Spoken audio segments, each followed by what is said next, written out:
देशाची राजधानी दिल्ली आज पुन्हा एकदा एका मोठ्या राजकीय भूकंपाची साक्षीदार ठरली। सत्तेच्या केंद्रस्थानी असलेल्या आणि पंतप्रधानांच्या अधिकृत निवासस्थान असलेल्या 7 लोककल्याण मार्गाला घेराव घालण्यासाठी निघालेल्या विरोधी पक्षांच्या हजारो कार्यकर्त्यांना आणि प्रमुख नेत्यांना दिल्ली पोलिसांनी रस्त्यावरच अडवून ताब्यात घेतले।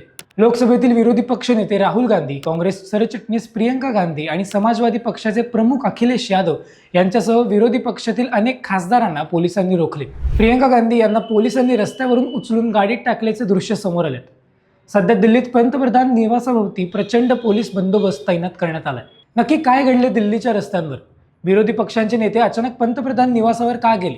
राहुल, प्रियंका आणि अखिलेश यादव यांना नेमकं कुठे नेण्यात आलं? या कारवाईनंतर देशातील राजकीय वातावरण कोणत्या दिशेने तापणार आहे? या संपूर्ण राजकीय नाट्याची खरी गोष्ट आज आपण या व्हिडिओच्या माध्यमातून अत्यंत सविस्तरपणे समजून घेणार आहोत। नमस्कार, मी रोनक, तुम्ही पाहताय अनफिल्टर्ड महाराष्ट्र।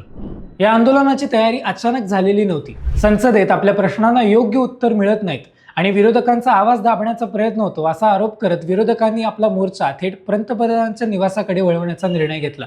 सकाळी काँग्रेस मुख्यालय आणि संसदेच्या आवारात हजारो कार्यकर्ते जमा झाले। तिथून पुढे राहुल गांधी, प्रियंका गांधी आणि अखिलेश यादव यांच्या नेतृत्वाखाली सर्व नेत्यांनी पंतप्रधान निवासाकडे चालायला सुरुवात केली। विरोधकांचा हा मोर्चा पाहून पोलिसांनी पंतप्रधान निवासाच्या आधीच मोठे लोखंडी अडथळे उभारले। जेव्हा सर्व नेते तिथे पोहोचले तेव्हा पोलिसांनी त्यांना पुढे जाण्यापासून रोखले। यावरून कार्यकर्ते आक्रमक झाले आणि पोलीस व आंदोलकांमध्ये जोरदार झटापट झाली। प्रियंका गांधी रस्त्यावरच आंदोलनाला बसल्या। अखेर महिला पोलिसांनी त्यांना उचलून पोलीस गाडीत बसवले। दुसरीकडे राहुल गांधी आणि अखिलेश यादव हेही रस्त्यावर ठिय्या मांडून बसले होते। परिस्थिती हाताबाहेर जात असल्याचं पाहून पोलिसांनी या दोन्ही नेत्यांना तात्काळ ताब्यात घेतले। विरोधकांनी जंतर मंतरवर आंदोलन न करता थेट पंतप्रधानांच्या निवासाला घेराव घालण्याचा निर्णय का घेतला? यामागे मुख्य 4 कारण आहेत। पहिलं म्हणजे देशात वाढणारी महागाई, सिलेंडरचे भाव आणि बेरोजगारी। यावर पंतप्रधानांनी थेट उत्तर द्यावे ही त्यांची मागणी होती। दुसरे म्हणजे नीट परीक्षा घोटाळा आणि पेपर लीक प्रकरण। यावर शिक्षण मंत्र्यांचा राजीनामा मागण्यासाठी विरोधक आक्रमक झाले होते।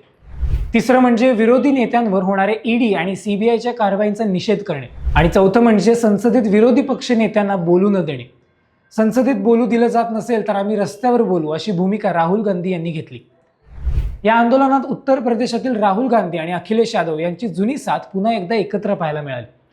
अटकेनंतर बोलताना अखिलेश यादव म्हणाले की हे सरकार देशातील शेतकरी आणि तरुणांच्या प्रश्नांना घाबरतं। जेव्हा तरुण रस्त्यावर उतरतो तेव्हा सरकार पोलिसांना पुढे करतं। पण आता या अटकेची भीती कोणालाच राहिलेली नाहीये। आज घडलेल्या या घटनेचे दुर्गामी परिणाम भारताच्या राजकारणावर होणार आहेत। गेल्या काही दिवसात शांत असलेल्या इंडिया आघाडीला या घटनेमुळे नवे बळ मिळाले असून सर्व विरोधी पक्ष पुन्हा एकदा एकत्र आलेत। तसेच नीट परीक्षा आणि बेरोजगारीच्या मुद्द्यावरून पेटलेल्या तरुणांना आपल्या बाजूला वळवण्यासाठी विरोधक नेत्यांनी हा मोठा राजकीय डाव खेळलाय। संसदेपासून ते पंतप्रधानांच्या निवासापर्यंत पसरलेला हा संघर्षाचा वणवा सहजासहजी शांत होणार नाही। पोलिसांनी या नेत्यांना ताब्यात घेतले असले तरी या अटकेनंतर पेटलेल्या विरोधकांचा राग आता देशभरातील रस्त्यांवर दिसण्याची शक्यता आहे। तुम्हाला काय वाटते? विरोधी पक्षांच्या नेत्यांना अशा प्रकारे रोखणे योग्य आहे का? आणि राहुल, अखिलेश यांच्या भूमिकेमुळे सरकारवर दबाव वाढेल का? तुमचे मते आम्हाला खाली कमेंट बॉक्समध्ये नक्की कळवा। हा व्हिडिओ जास्तीत जास्त जणांना शेअर करा, लाईक करा आणि ताज्या घडामोडीसाठी आपल्या चॅनलला सबस्क्राईब करायला विसरू नका। भेटूया पुढच्या व्हिडिओमध्ये। धन्यवाद।